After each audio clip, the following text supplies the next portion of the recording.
Pommy. Hey up. Forget about the intro, mate. Let's just continue on the conversation we were just having. That was glorious. I'm just panning St Kilda for those just joining in. They've given us a little bit of heat. Like I'm confused how a team has celebrated. Nothing is more mediocre than their last week on social media. Like I comment on Carlton social media that it's bad at times, but they have spent 7 days parading Liam Stocker around as if they've got Lachie Neal, and he's not even in the Carlton's best 28 players. What's going on? It's madness, mate. It's madness. We're going to touch on it. Good evening to all of you that are joining us right now. It is the 30th of January. The first month of 2023 is done. We get through February, and then before you know it, we're starting to talk round one. Thanks for being here. I've got Pommy, as you can see. Tonight, we're going to go through some more player previews. Good evening to you, Billy. We're going to go through some player previews. We're going to touch on some Carlton news and things that are happening around the traps. We obviously had the training report last week. And then at the end of the show, we're going to play a little game. So be sure to stay tuned for that. Sayaf is here. Gina is here. Jeff, he's always here. Spiros Vlahos is always here. Pommy, good evening, mate. Evening. How are we all doing, everyone? We are. Well, I'm well. I'm hoping everybody else is. Why don't we just pick up the conversation where we left it off? So basically, before we went live, guys, Pommy and I were talking about Stephen Silvani. That's the big news of the week, I guess. Sauce has gone to team up with his good friend Ross Lyon at St Kilda, and just having a little bit of a laugh at when you think about it. It's a very Carlton move, the St Kilda Footy Club, what they've done. They've gone to get the previous crew, got the boys back, got the gang back to help move the club forward. There's only one small minor detail that is a bit of a difference between their crew and what we used to do, and that is, well, at least we used to bring back all-time greats. Don't know what they've brought back. It's bizarre because those who have watched this show, they know I complain about this sense of bringing 95 back and going, come on, lads, it's a long time ago. Do you know what I mean? But they've brought the duo that got them to a grand final, and then they lost and then faded away into mediocrity very quick, smart. I find it truly bizarre. Like, honestly, I have a soft spot for St Kilda because of my wife. I just don't understand how they did so well in the trade period, and they somehow managed to destroy it in a 14-day window, really. Do you know what I mean? Ross the boss coming in, which I think is destined for disaster. Sauce has been there. What the pen isn't dry on his contract yet, and Jeff Walsh has mysteriously got a family issue, and now he doesn't want to do it. There's all sorts going. What bizarre times, a bizarre world we live in the AFL. When people say the AFL isn't a boys' club, look at St Kilda's last 3 weeks, and if someone can look me in the eye and say the AFL is a land of opportunity, they are a liar. It just triggers me because they are what they are, and they're still going to beat us by 17 points every time we play them. It just kills me. I don't think they will anymore. I think with Ross, unless Ross has changed his philosophy, I think Carlton are far too free-flowing now. I think the way that Ross wins games by making them hard to break down. I think we're very good at breaking teams down. I think what we're poor at is against teams that are equally offensive like us. And that's one thing I'll give Ratton. He got them playing the right way. It was one-dimensional, but it was attack, free-flowing. They've gone the polar opposite. I'm not a big fan. I'm not a big fan of it. And I hope I'm wrong because I like St Kilda. I genuinely do. Do you know what I mean?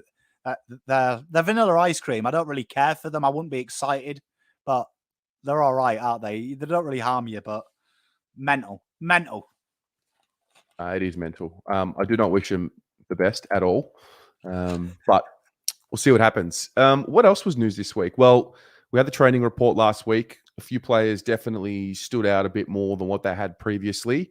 There was a name that I did not mention in the report last week that I wanted to bring up and give a special mention to, and that was Sam Durden.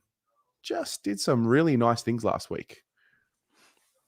He's all right, Sam Durden, though, isn't he? Like, I think we saw signs when he debuted for us, even though it wasn't an impressive game. But if you watched the VFL before, he's very steady. He's definitely the guy I think that Carlton need as a backup key defender, because he hasn't got a bad floor and he hasn't got a great ceiling. He's a solid 6.5 out of 10. I've just done my best 22 video. It's something that I've said. Carlton fans are in a bizarre situation at times where they want 10 out of 10 footballers.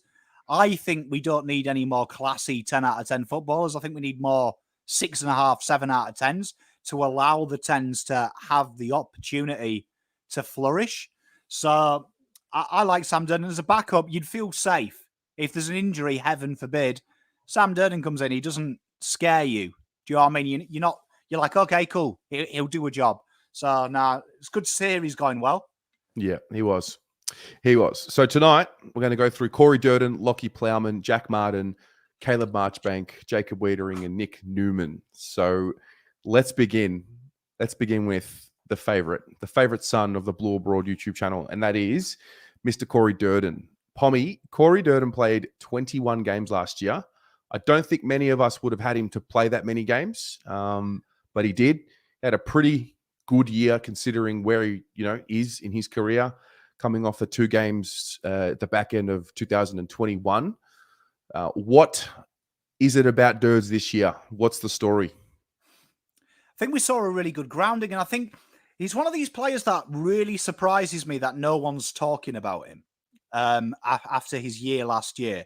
So, of players that last year he was eligible for the Rising Star, and if you actually rank them as a player, obviously you'd say Ginnivan was the best small forward. I think that's unarguable, but you actually look at the numbers to him and Jack, scarily similar in the terms of that. You saw there was a boundary, and you've got to remember Jack has a stronger history than Corey in the fact that he's played at a higher level earlier than Corey did in the terms of his junior and state development.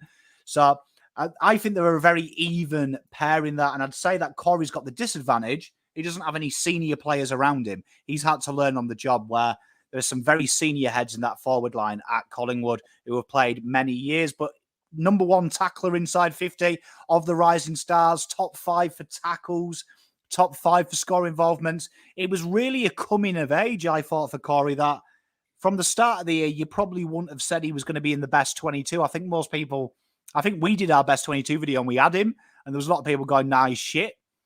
Now he's got that wonderful opportunity now where we saw, particularly Motlop, the last 6 games showed Motlop's got the goals in him.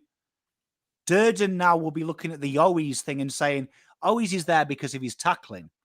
I can put the pressure on, but I can also score when I need to. And he did score some wonderful little snaky goals out the back of packs. I think this year, the 2 big standouts in my mind are going to be Corey Durden and Motlop, because I think we haven't had small forwards for a long, long time. Right? It feels like ages. Like when we did that small forward video, Matty Wright is in your top 5 of the last 20 years. You've got a problem.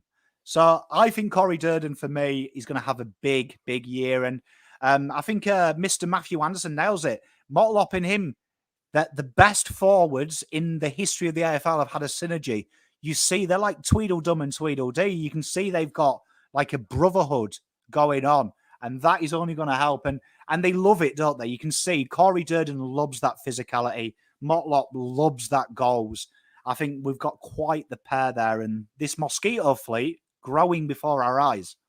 Yeah, there's a lot to be said there. I think the chemistry between he and Motts is undeniable. And they're also both at that point in their career where they're tasked with bringing that youthful energy for the rest of the group to create a moment. You look at Jesse Motlop in that 2nd and 3rd quarter in round 23, needed a moment, created something out of nothing, kicked the 2 goals in the 3rd quarter, I believe.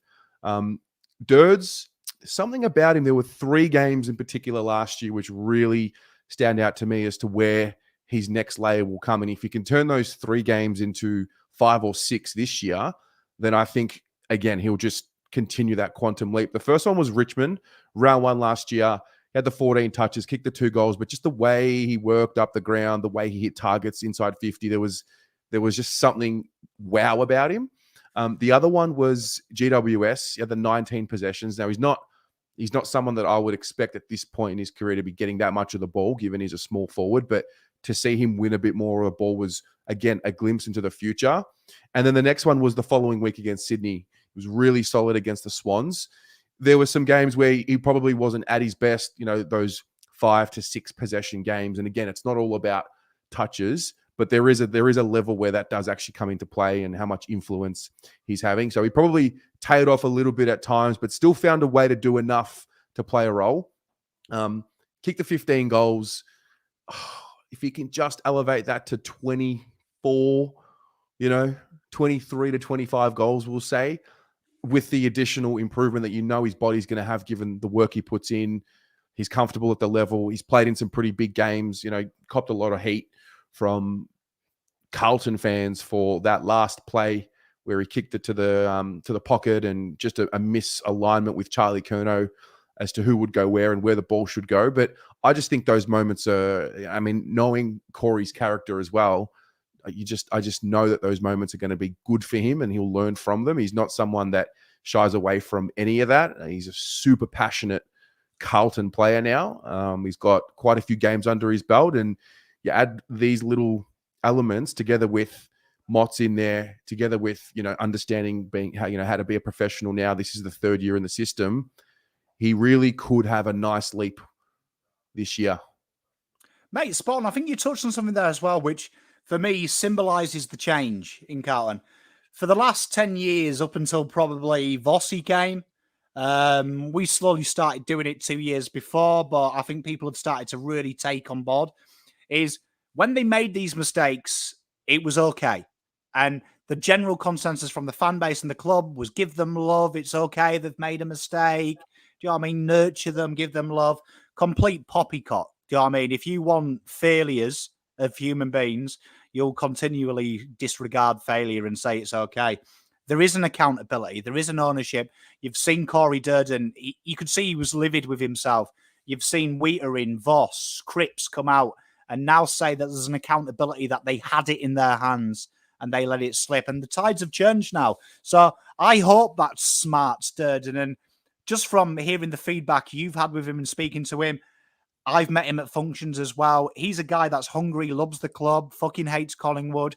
We haven't got a team player like him as well since Mark Murphy, who I can guarantee you before his career's done, he's going to kick 2 goals against Collingwood and he's going to go right up to the cheer squad and probably get a fine for what he says.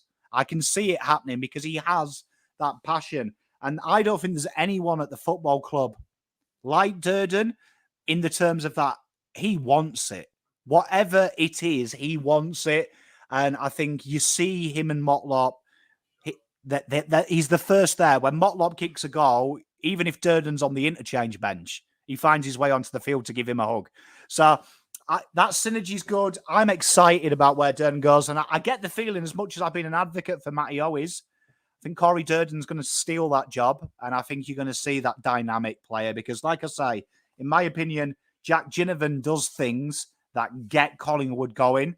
I think Corey Durden is that player for us. He's that player that's going to add that je ne sais quoi to the forward line. Motlop's going to be the class, but I think this guy's going to be the arsehole in that forward line, the enforcer, and we love it, don't we? That game you talked about, 19 touches, he goes looking for the ball as well. He wants to get involved. Yeah.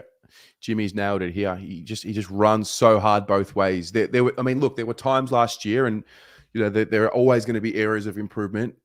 They'll know what they're doing on the inside to tell him, and he'll know exactly what he needs to work on. He's always been really honest with himself, no matter what point of his career he's been in. There were times, and it wasn't just Durds, it was probably all the small forwards, probably towards the end of the year, where just the timing of where they were at the drop of the ball just wasn't as good as what it had been at the start of the year. So I'm hoping for another, step forward in that regard, and that will only come with, you'd hope, more experience. Hopefully Harry and Charlie can continue to stay healthy. Touch wood. Hopefully everything's good in that regard. So they start building some more synergy with those big boys who have to build synergy with themselves as it is. But I think given that, he's just completed his second season, he's coming along nicely. And if we can just get a little bit more each year, which comes with the hard work and hopefully a injury-free preseason, I'm excited for him. I really am. You've got to remember as well that although he was guilty at times of going ball hunting, he's particularly guilty of going man hunting. Yeah. You see that he takes it personally if someone gets past him. And there was a few times that Carlton would win the ball back and he's not there for the transition. But you've got to remember, it's easier to rein him in than get him to actually do it. So true. Mention someone like Cam Paulson. We used to watch the game and go, can you just chase someone? Can you just tackle? Can you just kick a goal? It's a lot easier, though, as a coach, especially Vossi, to say, I love you chasing him, but can you have a rule?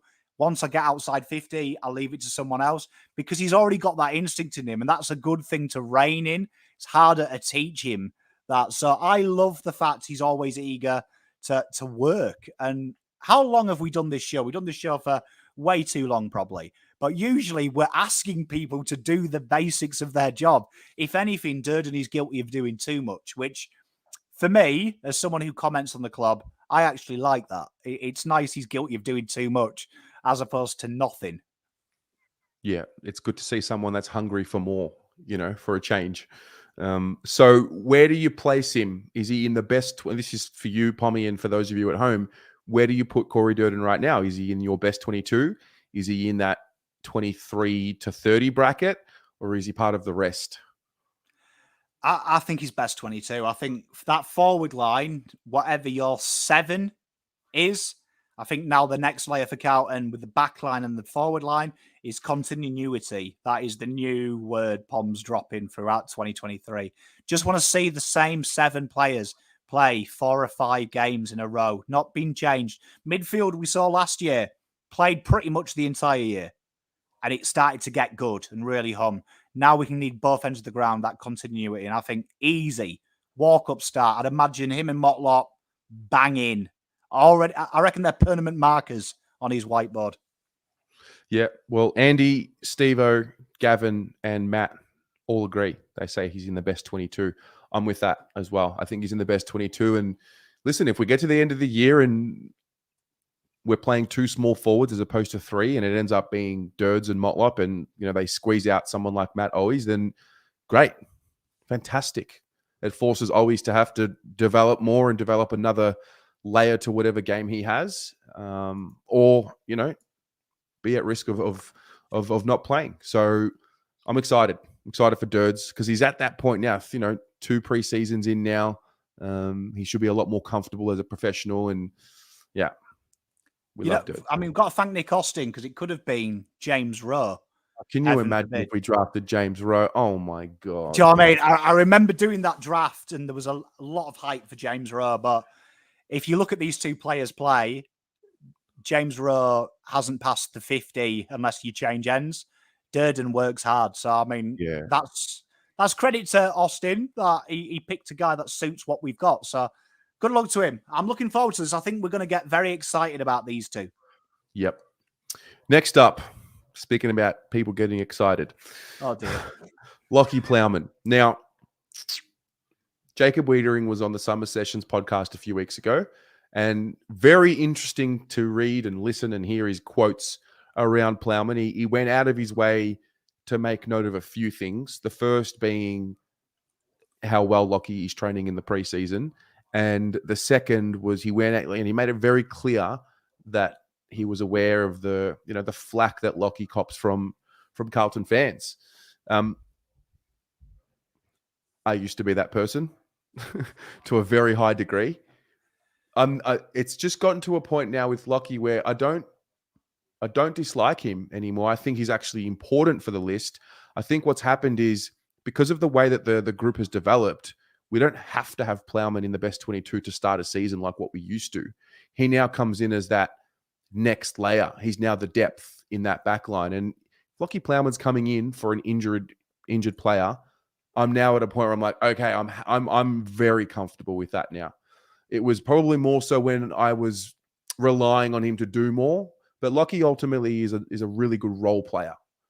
He is. And we can go through the high-profile mistakes that he makes, and he turns it over at parts of the ground that make us a little bit more mad than others. But I just think that it's a bit overblown, the Lachie Plowman slander.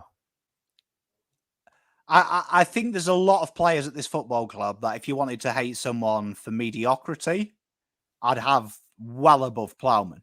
What I will say about Plowman is I think Voss has shown his hand on a lot of players. Paddy Dow would be a great example. I think Lachlan Plowman would be another in the terms of that he wasn't first choice. He was the first jettisoned when players returned, but he was the first picked when they needed someone. And I think people need to remember that although Lachie Plowman isn't going to win you a flag, he probably will win you a flag if he's your first case emergency if you're playing round 18 and you need to nurse McGovern. Do you know what I mean? And you can slot him in and you'll probably thank it for it. So I think he's got his inadequacies. I think the thing with Plowman is 1 minute he can take a solid overhead or he can keep Toby Green to 0 touches in 3 quarters. But then Thomas Bugg will come on and kick 8. And you're like, who's he? Do you know what I mean? So he's one of them inconsistent players. But it's a weird one, isn't it? Because the club absolutely adore Plowman. Like, at every opportunity, the club will tell you, Plowman trains hard. He's a good lad. He's really good. We all want him there. I think Weitering a couple of years ago said he would be the first person he'd want alongside him. Yeah. So he's obviously highly rated, but I do think the big thing with Lachie Plowman, I think Gav's nailed it. I was just about to say, is the most important ability sometimes is availability. And Lachie Plowman's immortal, isn't he? Do you know what I mean? He never gets injured. And that, when you look at the guys in that back line, is probably the most important ability because he's behind McGovern, Marchbank. But what have McGovern and Marchbank both got in common? That they can't play a full year. So that's why Plowman's there. I do personally think, though, Plowman may be one of them players that at the end of the season, all being well, Kemp develops, McGovern and Marchbank are fit, that's when you'll start to see Plowman ousted. But I think Plowman is that 6 out of 10 footballer who is literally, if in doubt, bring him on. Yeah. I'm glad you brought up the availability part because that's almost been the beauty and the curse of him. He's just so available because he looks after himself, clearly. It's not a coincidence that he's so available all the time. He has some seriously tough jobs when he's playing. He's playing on all those dangerous small forwards. And there are a couple that he has really got the hold of a lot. I know Michael Walters in his prime couldn't get a hold of Lachie Plowman. He has a nice body size for someone like a Toby Green. I remember round 2, 2021 maybe against Collingwood, and I think De Goey had kicked 4 goals and a half, and you had retired from Blue Abroad in the fan cams. Hey, look, I'm not perfect. Plowman's got me. It has got me as well, but I do think he's got a thankless position, like you say. You look at the guys he matches up on. He doesn't match up against Dave from the Durdin Duck. It's usually their most explosive player. But I will say this. I think it's more of a testament of how many games he's played because Carlton have lacked true third defenders who are available. And the truth is, Marchbank and McGovern all day long are ahead of Lachie Plowman. But in reality, they're not ahead when they're in the ER in Wyndham Vale. Do you know what I mean? Plowman wins. And one thing Plowman's good at is he stays fit. Very fit. Super fit, I would say. Like, he's in elite condition all the time. Like I wish he could give whatever's in his blood to Jack Martin, Mitch McGovern. We'd probably have won a bloody flag by now. Do you know what I mean? If all 40-odd players had Lachie Plowman's availability, we've probably won 2 flags in the last 5 years, and this shows a bit of a different vibe. But truth is, unfortunately, you need players like Lachie Plowman. And I'll tell you what, last year, like when we had that, he played a lot of games, 15 games, and you look at it, round 2 till 7 when there was injuries, then he's out of the side, comes straight back in when there's another injury. He's one of them guys who literally, if we didn't have him, Jesus, who would have played down the back. God knows who would have been down the back. Like, could have been, Dom McQuay. And let's be honest, I love Dom. He's my boy. Nowhere near ready for AFL football. He would be eaten alive. So that's the kind of thing that you've got to deal with. Do you know what I mean? And he keeps himself available like a good reserve player should be. He's always ready to go. Yeah, and it's last year and really the last few years have just shown us how important it is to have a squad where most, if not everyone, can at least suit up if needed. So, I mean, I think I'm just at a point now with someone like Lachie Plowman. He's been at the club for quite some time now. So you've got to give him some level of respect to play that many games. He's played 144 games. We don't have too many that have played close to 150. We don't have too many players that have put themselves in as good a condition as what he does consistently year in, year out and allow themselves to become available. I don't believe he's in our best 22, but I believe that we're going to have a patch in the season at some point where we're going to need him for 4, 5, 6 games, whatever the case may be. And he is reliable in that sense. I think also the team in general is better. The defense in general is better. He's not tasked with leading too much. He comes in, he plays a role, and that's it. And it's really simple for him. So I'm on him. I'm gonna again, fresh slate, show a little bit more trust in these boys. And I wish Lachie. Actually, I kind of wish he would bring the beard back. I thought that was a really good look. I'm a little bit disappointed that he shaved it, but anyway. I'm hoping to Christ we don't see him in 23. I hope McGovern, Marchbank start earning their coin, start getting fit. Zach Williams, do you know what I mean? We've got that we don't have to break the glass in emergencies because we shouldn't do. Because I guarantee you now, Plowman was recruited to be Lachie Plowman. He wasn't recruited to play 140 games. True facts are, though, in his time, Harrison McCready, super highly rated, dog shit. Do you know what I mean? There's been a lot of players like Harrison McCready come through our ranks. These are going to be the next big thing. And simply they either didn't want it, didn't care enough, and didn't do it. And he was always there. He was always there. And he is literally the benchmarker for Brodie Kemp now. Yeah. So go ahead. If Brodie Kemp wants an AFL career, he retires Plowman. Plowman's not on the list next year. If McGovern's serious, we don't have to keep a reserve player because Kemp's coming through the ranks. So that's where it is. And Plowman is that benchmark, like Nunes was last year. And we kept saying he's the placeholder. He's the benchmark. Carlton didn't have faith in O'Brien, Cottrell, and they went out and bought another one and then bought 2 young ones. That is what's going to happen with Plowman. If someone doesn't own that third position, Nick Austin will go out and buy another one. It's a good point. It's a very good point. Ugur with the $80 says coffee's on him. That's it's like a coffee from Dubai, Ugur. $40 a pop. Love it. The expensive strain. Now, very good points on Lachie. Let's move on to talk about availability, talk about potential, talk about what if. Jack Martin, I'll let you take this one away. Where do you start? There's just so many of them. There's so many.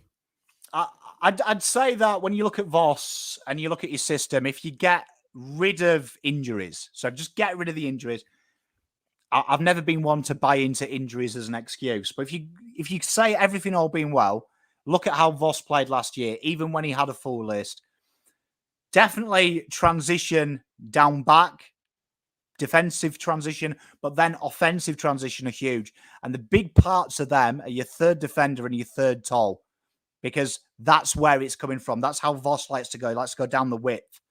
Jack Martin, integral to that. Integral. Jesus got cut short of that. Obviously, Vossi saw him as disposable, tried other options, never quite got to the Jack Martin. Jack Martin's probably got the ceiling. Jesus has got the level. And you see it, like Global Sports saying he doesn't fit the structure. I disagree. I think if you actually look at Jack Martin when he plays, he's exactly what Voss needs. The problem is the 2 big problems with Jack Martin. One, the guy can only spend 40 minutes on grass before he goes out for 6 weeks. And the other one is his highs and his lows. I don't think there's anyone at the club like Jack Martin. He can be all Australian. Jesus, this guy is one of the best players in the league. And then the next minute, you're wishing Cam Paulson would come back. And that is the issue with Jack Martin. He needs to find that halfway point, find a bit of continuity. And that's why I think someone will take this. Josh Honey will be looking at this role. Jack Silvani will be looking at this role. Someone has to lock this position down, because I get a feeling when I look at next year's draft class, there's a lot of third toes either end of the ground. And I would say if you're not quite there, I don't think you'll be there very long. And I'd say Jack Martin, best opportunity at this club he'll ever have, because that is his role. Just stay fit and just learn a bit of consistency. Yeah, it's true. I actually watched round 23 yesterday. I didn't watch the fourth quarter, but I watched from halfway through the second until the end of the third, and there's no denying it. Like when Jack plays, he's a guy that can be the best player on the ground in any given game. He's got enough. He's got this vicious intent about him as well. He's very strong for someone who has a really slender look. He's not as big and built as some of the other guys that play in his position. And I remember Eddie Betts a few years ago putting up an Instagram story and putting a little caption in there talking about how he doesn't like the gym. And I have questioned that in the past. I'm not an expert on this, but he's a rare guy that in the league that, as his career goes on, he doesn't seem to put on too much size. Is that because he's already strong enough? I don't know. Simo was one of those guys as well, and look at the career that he was able to forge out. But I don't know if I rely on Jack to play 18 games or 15 games, let alone 18. So, it's at this point where I'm like, all right, let's just make sure we manage him to get him right by the end of the season. So obviously he didn't train last week. He's just had the birth of his child, and that's great news, and congratulations to him and the family on that. From a football sense, yeah, I don't know.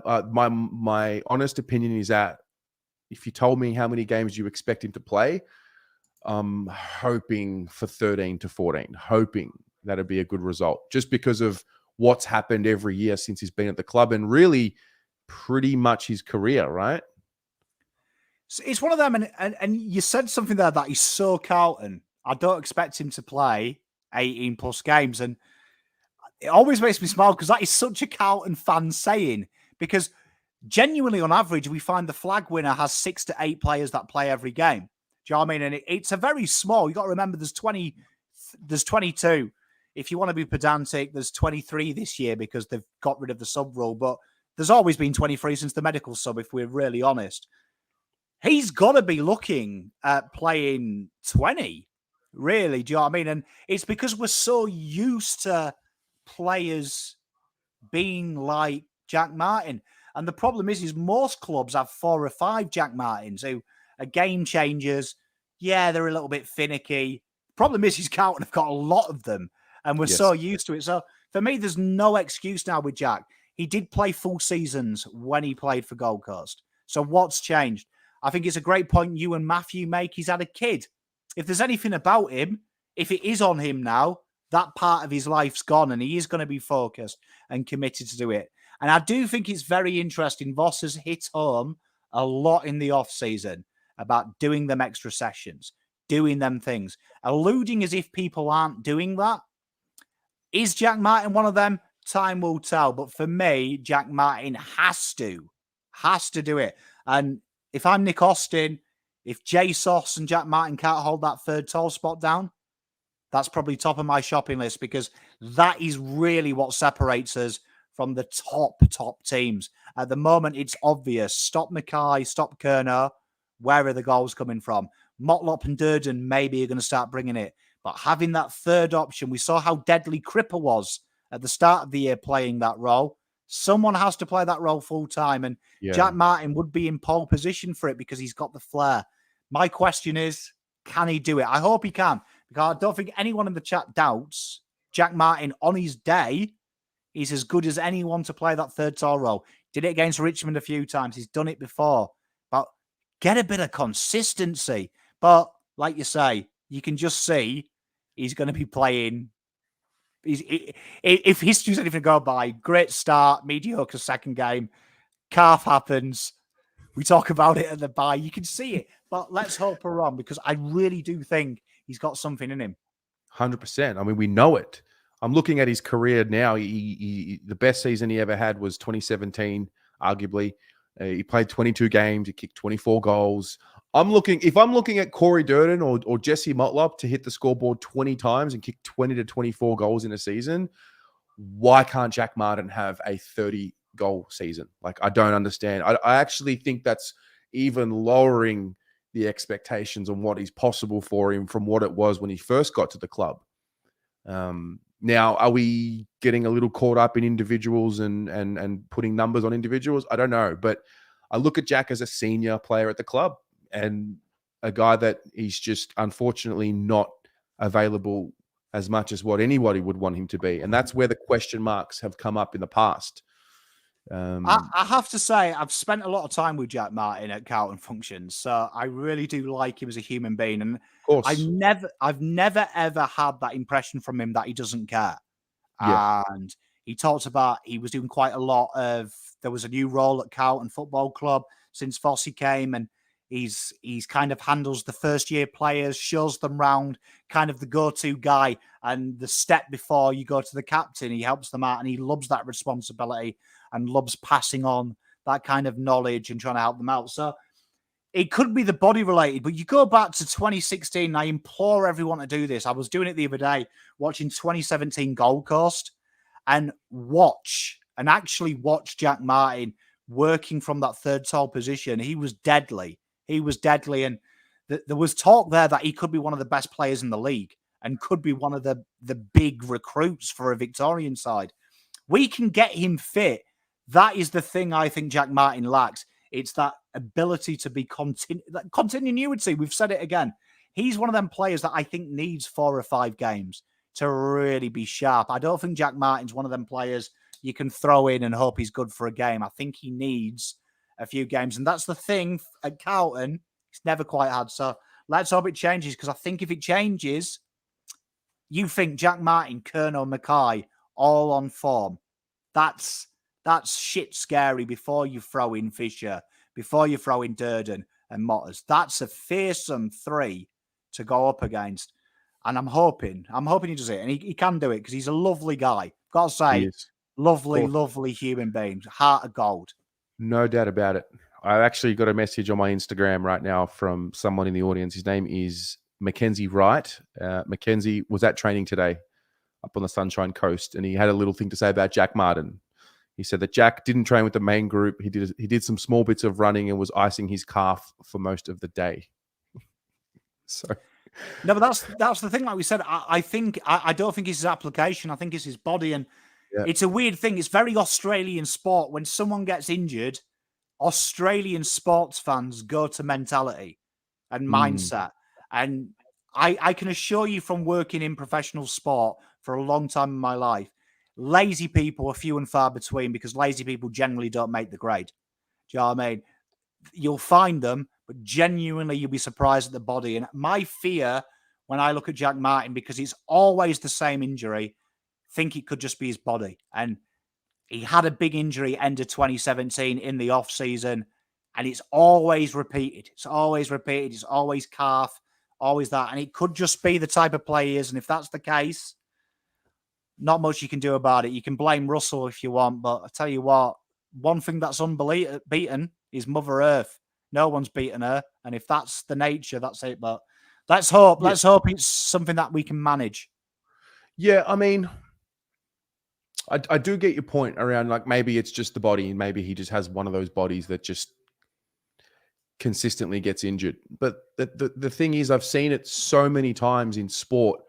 There's so many athletes I can name from so many different codes who have had repetitive injuries in a certain area and actually changed the composition of their body to cater for that. I think Steph Curry is a great example here. The amount of times he used to roll those ankles, and he was always doing the same rehab. Then he ended up referring to changing his routine to stabilizing his core a little bit more. This is just an example of, it's not related to Jack Martin's specific calf, but just I don't see too much changing in his body. And maybe that's just because I'm not an expert in the field and I don't know what I'm looking for. But yeah, I don't see much changing. And I just wonder what has been in his control and what has been out of his control. In the same way that I asked the same question around Zach Williams, in the same way that I asked the same question around Mitch McGovern. And maybe it's because there's a little bit more gravity on what I expect from guys like that because of how much we invested to bring them into the club. If they were rookies, if they were, free agents that we just picked up that were consistently getting injured, maybe I probably wouldn't be as heavy on expectation. But we brought them in for a reason, to be more than just role players. And I just find a frustration when, and I'm sure they're frustrated too. It's just a frustrating situation. I think the big difference, though, is when we look at other codes. NBA, great example. EPL, my sport. I think they actually care about their product. And I would counter it saying what's changed in the AFL, apart from the fact that more data is there, so people have found more efficient ways of scoring. It's still archaic. Do you know what I mean? The backroom staff is still archaic. It's still trying to keep ex-players in the competition so they don't feel lonely. It's things like that. It's not... You look at Europe and America, our back room isn't like theirs, where they're trying to find the next big thing. They're actively spending thousands. Like Steph Curry went all around the world. Do you know what I mean? Kobe Bryant in his offseason went all around the world trying to find the next big thing, the next niche, the next thing he could add. That doesn't happen here because what's competing against AFL? Nothing, is it? If soccer can't get a foothold, there's no incentive for AFL to ever get better, because it holds the monopoly. So I do think if Jack Martin was in America and we were the American AFL, he probably would be fine. But I do think that Jack Martin might just be one of them players that is probably too far gone now. Do you know what I mean? If he is, and I hope he's not. But Carlton have taken, you've got to look, and I'm not blaming Sauce. I'd never say that. I'd never blame Sauce, but Sauce did take a lot of punts on players that had historical injuries. And sometimes it works, sometimes it doesn't. So let's hope he's all right. Fingers crossed. Here's another one. Caleb Marchbank. I'm excited to be talking about him and looking at where he is right now in the training program at this point. This is not something we've seen with Caleb Marchbank for many, many years. He has had you could argue he has had as much of a horrid run at it as what Charlie did over the last few years. He had some seriously scary things happen. I think that being in that neck brace for as long as he was a few years back is a prime example. Coming back to finally play that game last year, and then hurting his knee in the same game. Like, just he's had some really rotten situations come his way. A lot of them have been collision based. Is it unlucky? I don't know. But for the first time in a very long time, like, we're starting to talk about Caleb Marchbank going into a season, and, touch all the wood, and I don't want to jinx it, but like, if he's fit and healthy come round one, who's not picking him? I will stand by what my early big call. I said last year it was Curnow was going to be the breakout and be all Australian. And I said if Marchbank can get fit, he will be 2023's all surprise all Australian. I think he's that good. And I think if you look at what Voss has brought, the biggest core of his scoring system is everyone talks about how many goals we score. The biggest change from Teague is how defensively strong we are, with also the ability to create opportunities from winning the ball back, which was non-existent in the Teague era. That's a big thing that Voss brought. Marchbank, when you see him play and you know what he's about, he is definitely someone that Mr. Voss will be like, if I can get this guy right, he ticks every box of how I want to move that back line out. That is everything I want. He attacks the ball well. He's quick. He's agile. Like Mitch McGovern, he doesn't need too long to take the opportunity and spot a pass. He's definitely there. Again, see what we said about Jack Martin and Jesus. That third down the back is up for grabs. So Marchbank's got to be eyeing it. And again, like you say, seeing what happened with Curnow, He came back. Marchbank can do it. Marchbank can do it. And he looks good, but that's the problem with Marchbank. We've said this a lot at this time. Marchbank looks fit and healthy. Something horrible happens to him. So first, get him right. But this guy is very good. And I know there's a lot of knockers about Marchbank out there. I don't see it. There's a reason that AFL scouts raved about him. There's a reason that AFL coaches want him on the list and have inquired about him all last season with his contract coming to an end. This guy is what everyone is in the top 8. Look at the top 8. Everyone has a player like this that can do something. We've got Mitch McGovern and Marchbank. But again, continuity. They're never fit. They're never available. But on paper, if only the game was played on paper. Oh, mate, if the game was played on paper, goodness me. This guy fits the bill. And if you look at how Voss plays, this guy, Mitch McGovern, are very much needed. Carlton tried to fabricate it without them. But you look at when Carlton's numbers have been really hot, when David King was loving us, it's because we had a player like this who can turn defence into attack. And this guy here, all up to him. Just stay fit. One of him or McGovern, one of them has got to have a 20-game season in them. And I'm really hot on Marchie. I think David's nailed it here. A lot of people have forgotten exactly what he does, and that's fine because he hasn't played for so long consistently. But when he first got to the club, I remember like it was yesterday when he was playing in that back line. I remember the synergy between him, Doc, Weitering, and Simo. Some of the intercept marks, like there's an art to what he does on the intercept. It's very impressive. He's the real deal of a talent, but it's just all about health. I really truly believe if he's healthy on any given week, if he's at full fitness, he's playing. He's there's no question about it. I'd have him in the team over most in that position. Hey, I'm with you. I've seen a few comments here, and I've seen it in the past. His efficiency, and I think from memory, something like 75% his career average. I know as a junior, it was in the high 90s. Do you know what I mean? That was his high regard. When we signed him, I remember doing the article. It was 80-odd%. So he's good. He's a good user of the football. So I'm not too sure where that comes from.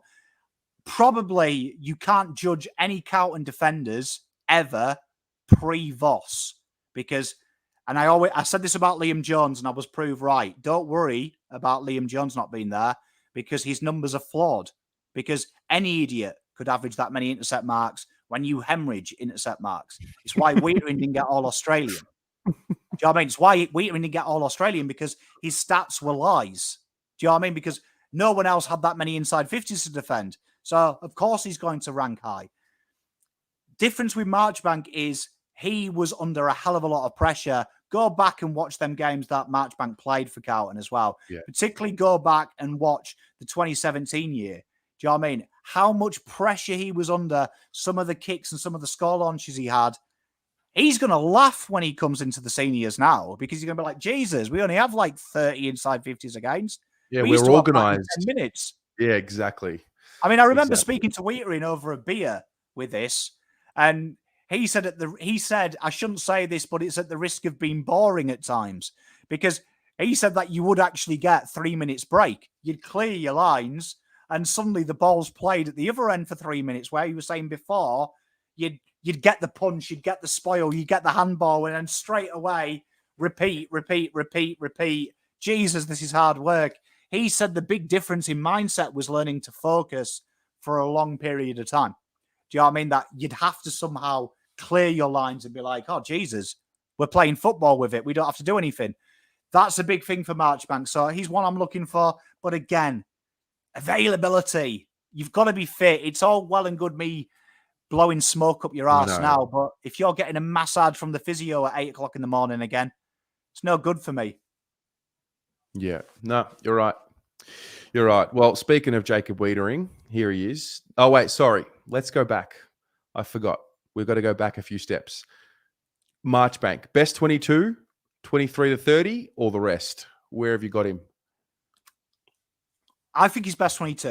I'm going to judge him Like I judge all the players. They're all fit. He's never going to get injured again. Definitely fit. Definitely All right. 22. Jack Martin. Definitely, when fit, without a shadow of a doubt, best 22. And Lachie Plowman. The rest. Okay. Fair. Sorry, Ari, if you're watching. Bad Shout night Ari. for you. I've slagged him off. And also your boy, is it Sister Pass? Have I ruined that? He lost. So condolences to the Greek community for my pronunciation. Also, nobody questioned Ari's allegiance to the Greek culture. The kid literally lives and breathes it. Anyway, Jacob Weitering. This is my pick for the BNF this year. I think this is the year. This is the All-Australian year for Jacob Weitering, the way I see it anyway. I love Jacob. I love him, and I had the privilege, like I say, his sponsor just disappeared. So I had the privilege of being with this guy as if I was sponsoring him. And Weitering impressed me, not only the way he's open about the football, but it was the way the game had changed. And I think one of the big takeouts, I said that sometimes it felt boring. He used them words because it wasn't coming in.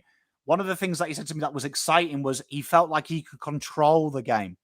And there was a real onus from Vossi of taking the ball and turning it into attack, where before it felt like his job was just to be a defender.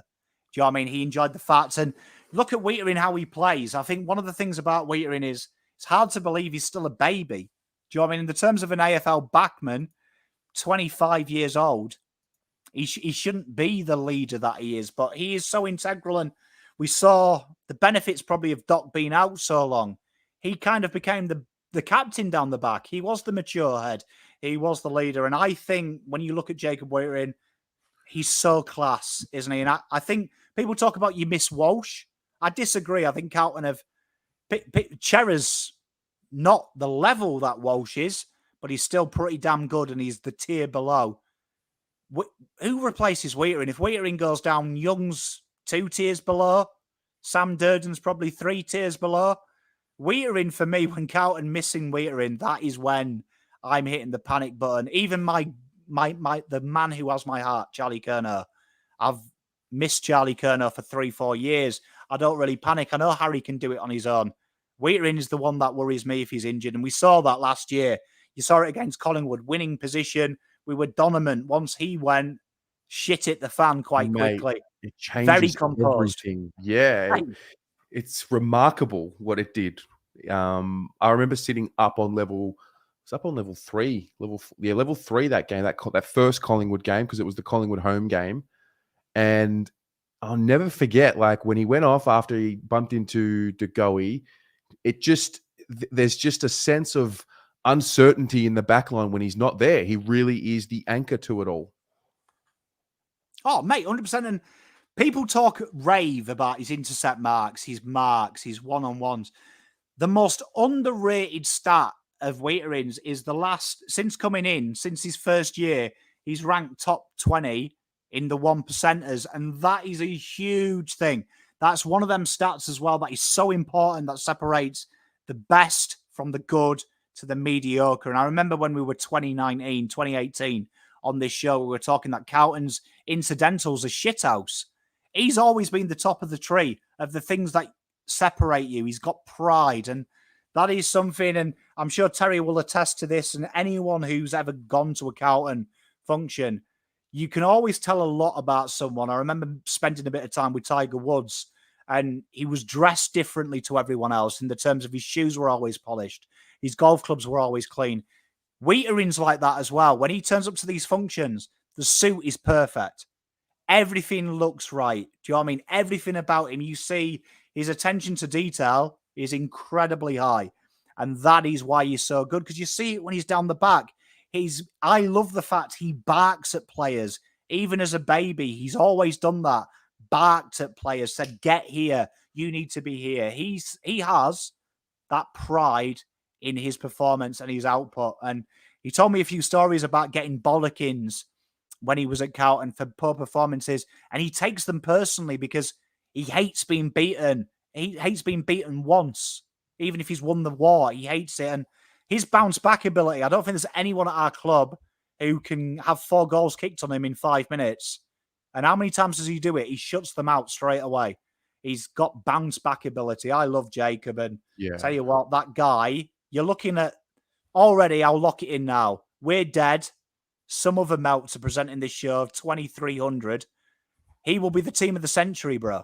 2,100, he will be the team of the century. You're right. No, you're absolutely spot on. I think, we haven't had many like him at the club for so many years of my life. Anyway, it's always been a flashy guy or a super athletic guy or a super charismatic guy. Never a guy like Weitering, just a cool, calm, and collected character, good values. He's just he's a very impressive guy, very impressive man. It's a pleasure to watch him play. And I think I mentioned this a few weeks ago. I don't know, maybe I'm getting old, but I'm a little less inclined to like these athletic types, and I'm a lot more inclined to like these job doers, these professionals, these ultra serious professionals. I just love it. I love his whole aura and what it is down there. And I wish him to have I'm just certain he's going to have the best season of his career, a bounce back season somewhat. Yes, Jason, old school. That's the one. I don't want to say Bruce Doull's name because I don't want to disrespect the legend, but I do get that kind of that similarity in the way that people describe Bruce. But yeah, I think Weitering's going to be primed for a career best season, and there's no doubt to me he's one of the best defenders in the competition. And I think this is another year where he gets to really stamp himself for not just us to say it, but undoubtedly the rest. He's definitely one of them players that a key forward isn't looking forward to that weekend. No. They're definitely not looking forward to. And I just did a video recently on my thoughts on the best 22, and I'll stand by it. I think Young and Weitering on paper, even statistically, they're top 10. But I think you will see this year as that midfield gets a little bit better, as that forward line gets a little bit better. They've got the making of the best 2 in the comp. The best 2 in the comp. Certainly the best 3 pairing in the comp, because they complement each other so incredibly well. But I'm with you. Weitering, honestly, lock that in. Tell your grandkids, watch Blue Abroad, New Year 2100 special. They'll do their best team of the century. Weitering is the first name on that, guaranteed, from 2000 to 2100. Guaranteed. 100%. He's in the best 22, so we're not even going to ask the question. He's in the best 22 of the century, so it doesn't matter. Forget about 2023. Nic Newman, he's number 24. He's the final player that we'll talk about this evening. This is a guy who, you know what? Full credit to him and what he's been able to do since coming to the club. I think he's been a really solid competitor, a really solid acquisition, had a really bad injury a few years ago. I think it was 2020. And he does so much for the club that I know I don't know, but I know that he's doing a lot of the extras with the AFLW program. Like, he's a real good clubman from all the reports and all the things you read and all the extras that he does. And, he's and we were talking about Plowman earlier, around a guy who just sort of, if you need him to play a role, he can. I think Newman's a few levels above that. I think he's probably just on the cusp. Some people would have him in their best 22. Some people would have him literally as like the 23rd or the 24th player. But he's an important piece because, again, like, that at some point this year, they're going to be managed. Someone in that back line, 2, 3, 4 of them are going to be managed. And Newman is now a really experienced, mature head down there that we need. He gets, and I'm great to see people that I really love, David and Lewis, underrated, spot on. I have this guy flirting in my under 20, in my best 22, and the amount of hate by putting Nic Newman's name in is bizarre to me, because I look at it from the Voss's point of view. You can't have 22 superstars. It's never worked, and it never will work. And you've hit the nail on the head. Nic Newman, for me, is like what Plowman is. He's a job doer a couple of levels above that. His bad games are never bad. Do you know what I mean? They're just okay. And that's what I think our synergy of our 22 has lacked probably since we won the flag. Having enough players. Most teams have 5 or 6 players who are just okay. They do their role, which then allows players to be like your Jack Martins, who can either have 20 kicks, 20 goals, or 0 goals and 0 touches, because you've got a plateau. And I think Newman definitely will be skirting in that 22, particularly round 1, where I think we're going to have to be creative. Yeah. And I think Doc's going to be playing midfield time. Who would you trust? Voss is probably going to trust Nic Newman. Knowing Nic Newman puts in, Glenn nails it, hard competitor, runs, marks, good kick, does his job. One thing Nic Newman does over all of them small defenders as well, all of them defenders, he's so ahead of the other defenders, is his defensive positioning and his awareness. Yeah. He knows exactly where to be at the right time. He doesn't wander. He's not guilty of that. Nic Newman, lock it in, particularly if Carlton play, who I predict they'll play Cherry or someone exciting on the other wing. Blake Acres will definitely protect Sard to allow Sard to be offensive. Nic Newman will definitely be stationed behind the more attacking winger, and he just does his job. He's boring, and I want more Magnolia paint in our team and less Jazz paint. I'm curious to see what they do this year with Sard. I mean, I know that. I mean, now that Doc's going into the midfield, and we know that that's happening.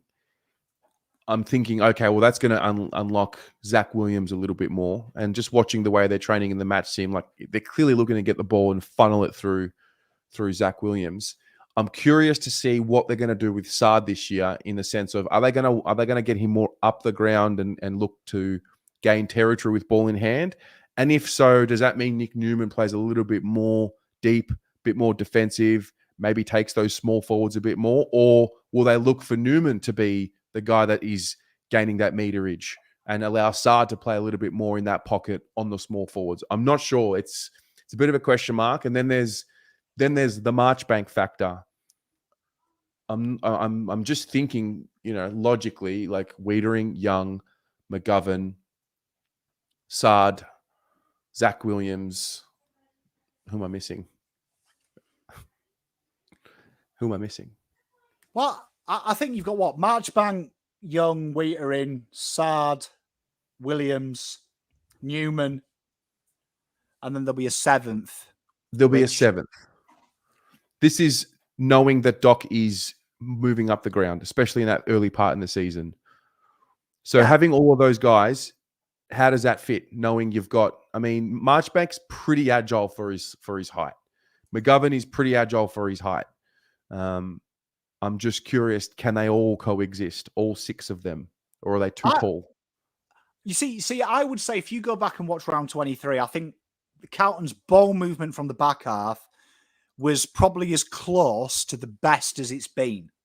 And there they went, Marchbank and McGovern. And I think you saw that, for me, put the argument to rest it's too tall, because I think being too tall in the forward half and the back half, and I'm going to use an example. There's an archaic Carlton example. We see it. I've been guilty of it before. When you play Port Adelaide and you're like, oh, they're all hybrids down there. They're all small. We've got Mackay, Kerner. We'll flood that forward line. Casbolt will come in. I remember using them words. We'll batter them because they won't be able to keep up with the height. Doesn't work. So height is starting to become less and less important, because you're getting freaks. Kerner, Mackay. You're getting the King brothers, who are giants, but they move like they're smalls. So I don't think it really matters height-wise. And what Marchbank and McGovern, they move it really smoothly. So I think Young, Williams, Weitering, Sard, Govan, New, Marchbank, totally fine down the back. I don't think there's any weakness, because people forget McGovern's the second fastest player at Carlton Football Club as well. True. Do you know what I mean? He's believe it or not, he might look chubby. Kid can move.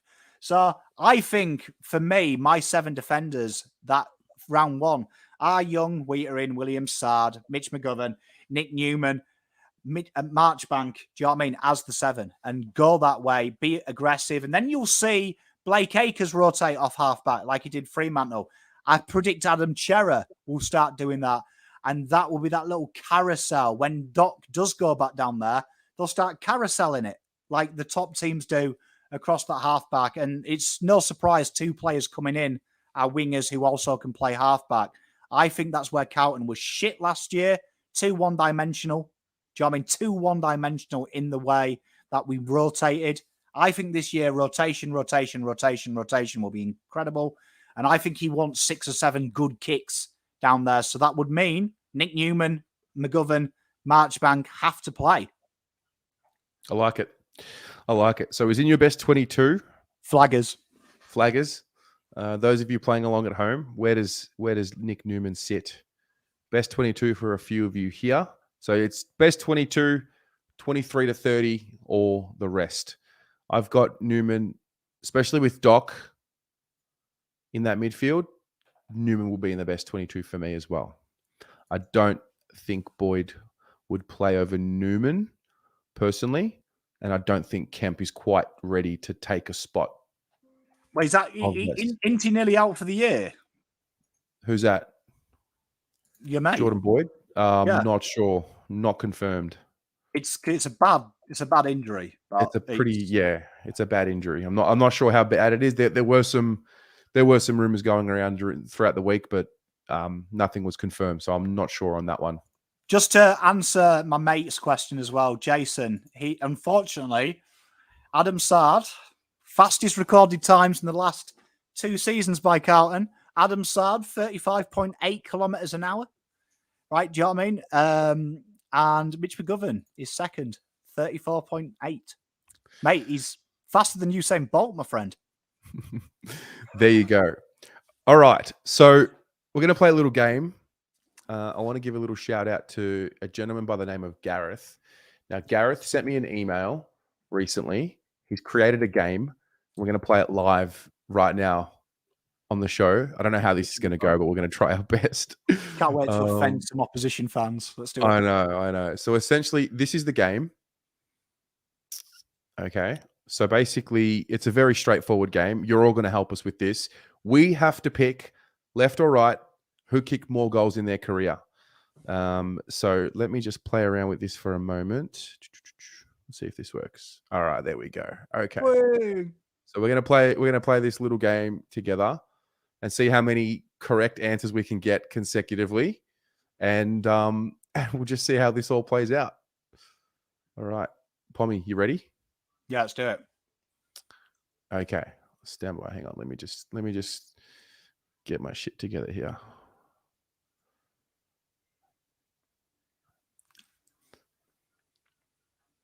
Sorry, guys. I'm just fixing this. All right. So, who kicked more goals, John Coleman or Matthew Richardson? Oof. It's split in the chat. I think John Coleman didn't play for as long. So, yeah, I was going to say 6-year career versus a long one. Yeah. 800. Oh, look, nailed it. Great. All right. Straight in, Taz. We're good at this. Norm Smith or Matthew Richardson? Yeah, it's got to be Richo on it. Probably Richo, right? Surely. It's got to be 800. That's a lot of snags. Yeah, they've started pretty high here. All right. Yeah. Oh, see? The boys. Bernie Quinlan or Norm Smith? Okay, now it gets interesting. We need some wise heads in the audience here. I have no idea. I don't think there's any way Quinlan with a mustache like that. He looks like everyone's first girlfriend's dad. So it's got to be Norm Smith based on that. All right, let's go Norm Smith. Oh, I don't know. I don't know. Peter V straight in with Quinlan. There's a lot of people in the chat saying Bernie. I'm gonna trust them. I'm gonna trust them. Okay. Yes. All right, Nathan Brown or Bernie Quinlan? There's no way Nathan Brown kicked 800 goals, right? Yeah, Quinlan's got to have won that, surely. Yeah. Okay, great. We're going to do this every week and try and break the score. Kevin Bartlett or Nathan Brown? This would be Bartlett, Kevin Bartlett. surely. He's taken Nathan Brown out by a long way, yeah. Yeah, he's yeah. BT, BT. Kevin Bartlett. It's Kevin, right? Surely. Oh, I'd go Bartlett as well. If it was hamburgers, I'd go BT. Oof. Okay. Oh, That was a we're little flying closer. here. Yeah, we're killing here. Winston Abraham or Brian Taylor. This would be BT, right? This is a piss take. Yeah, a dub for Roman Brian, I reckon. Yeah. Okay. By a long way. Tell you what, if they make us, that's going to be tough now. Because God. 159, I reckon I could kick 159 AFL goals in a 9-year career. So, okay, 9, 10 years. Are we going to go Bob Pratt without knowing? I'm going to back Pratty because he obviously served in the war and came back. So Pratty. True. Oh, easy. Yeah, yeah. Gee, he kicked a lot of goals in yeah. Okay. David Redbear has just said that Pratt kicked 150 in a season. Wow. Okay. Shit the bed. Josh Kennedy or Bob Pratt? So did Josh Kennedy kick more than 681? Yeah. I'm pretty sure he had his 700th, didn't he? So Kennedy. Yeah, he did. Yeah. Good win. Good Very win. good. John Peck or Josh Kennedy? I have never heard of John Peck, so we are now at names that I am surprised at. So I'm going to back Kennedy in. All right. And rightfully so. There we go. Okay. Anthony Rocker or John Peck? This is a good one. Good one. Carlton coaching icon, Tony Rocker. I mean, surely he got Casbolt to kick straight, so he's got to be good. True. All right, I'm going to go with Rocker. Oh.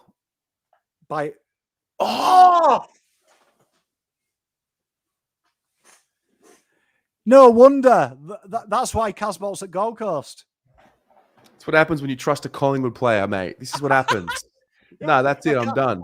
I can't believe our goal-kicking coach kicked less than 500 goals. There it is. There's the answer now. So we're going to play this game next week and see if we can beat 10. So those of you tuned in, thanks for playing along. We'll do it again next week. See if we can beat that high score of 10. I'm disappointed in that.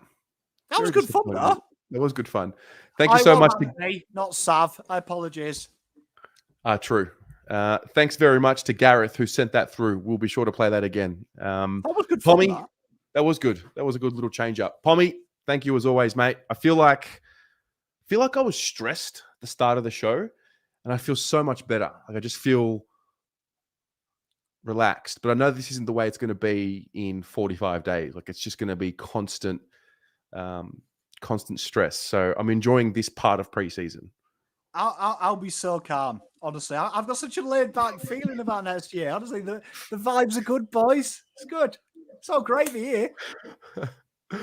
All right, ladies and gents, thanks so much for tuning in. See you later.